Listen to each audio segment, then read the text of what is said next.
Thomas Flyer Model 460 Tourer 1908. The SS Lorraine was docked at the French Line Pier in New York, and its cargo and occupants were being unloaded. Aboard this ship that sailed from Le Havre was some very important cargo, the first American automobile to win a major international race. This race was not a standard road or track event, but instead was a race around the world. The Thomas Flyer aboard had won the New York to Paris competition and made Thomas the world's most famous car. As the historic auto was being unpacked, her drivers and mechanics exited the gangway where they were greeted by E.R. Thomas himself, officials from AAA, and Mr. J. Herbert Carpenter, representing his Auto Club of America. Mr. Carpenter would host the heroic drivers at a lunch at the club headquarters in New York that afternoon. E.R. Thomas may not have made many cars, but his impact on both automotive and motorcycle history is deep. Like many of his contemporaries, he started out by working in the bicycle industry. Thomas ran the Lozier Bicycle Factory in Canada.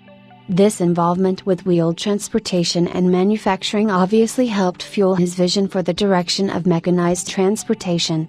His first project was a motor that would propel a bicycle. Instead of grafting an off-the-shelf European motor to a bicycle, Thomas developed his own air-cooled power plant.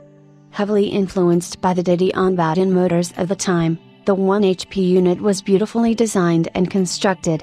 The motor was brilliantly grafted to the bicycle through a sturdy engine mounting plate and a simple leather belt drive to the rear wheel.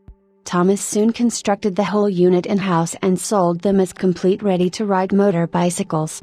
The Thomas Autobi would be the first all-American motorcycle. The motorbike project quickly expanded and tricycles and quadcycles were offered with larger engines. Eventually a proper four-wheeled automobile was introduced. Thomas used his own engine on all of his offerings. This approach differed from his competition, such as Pierce Arrow and Peerless, who were sourcing drivetrains from Didion-Bouton. Thomas continued to evolve his products. The scale of the motor cars and their power plants escalated quickly. The Autobi division was sold off as Thomas saw the future in big powerful European-style autos. As with his earlier products, he studied the Europeans carefully. Like an artist, he stole the best ideas from his contemporaries.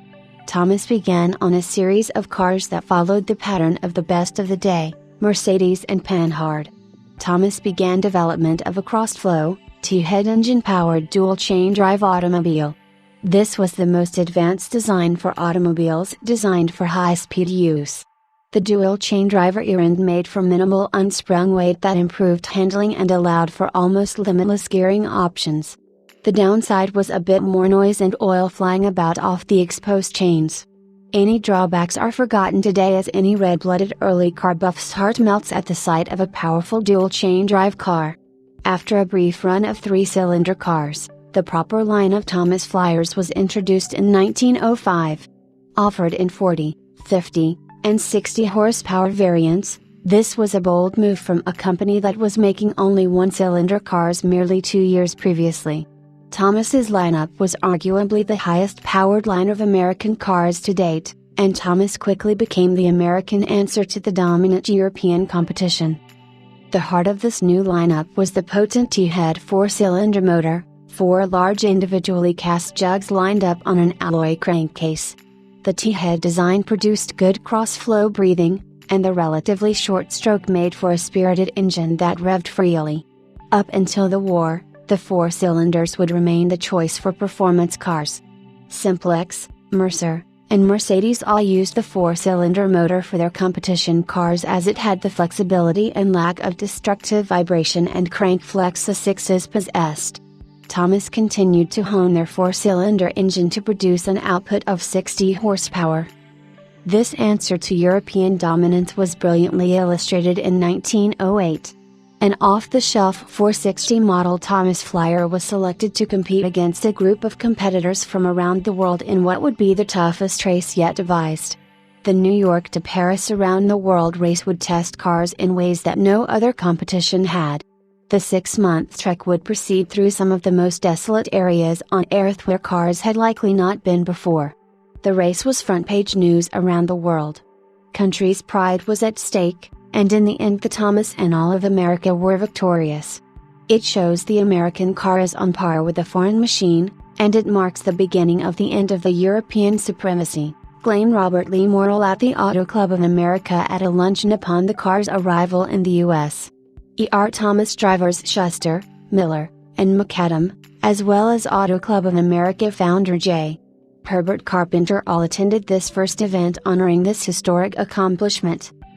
One can imagine Carpenter, who at this point owned several high-powered Mercedes cars, ordering his new 460 Thomas from E.R. himself that day. Feeling pride and confidence that America was producing a car as good or superior to Mercedes, Carpenter even specified the car be painted Mercedes red and that it be of the latest 1909 specification. E.R. Thomas granted his request and would have the car delivered to Carpenter at his signing, New York home on October 20, 1908. Carpenter was more than pleased with his new machine and used it extensively. He would end up keeping it for more than 30 years. Because of Carpenter's high profile in the motoring world, the Thomas was present at many of the most historic motor races of the period, including the Briarcliff races. Mr. Carpenter also had many of the finest drivers of the day at the wheel of his car or as passengers. Oldfield, Poole, and Shuster all had a go of the Thomas and were said to easily distance the big Simplexes and Loziers. Carpenter's involvement with great drivers probably explains why, when Carpenter finally parted with his beloved machine, it went to the famous Joe Tracy. In the course of his ownership and prior to passing on to Tracy, Carpenter, who was still actively driving the car in the 1920s, drove the big Thomas cross country. Carpenter also used the car in the earliest Haka events. Very few important cars of this era were in their original owner's hands when the antique car collecting hobby began.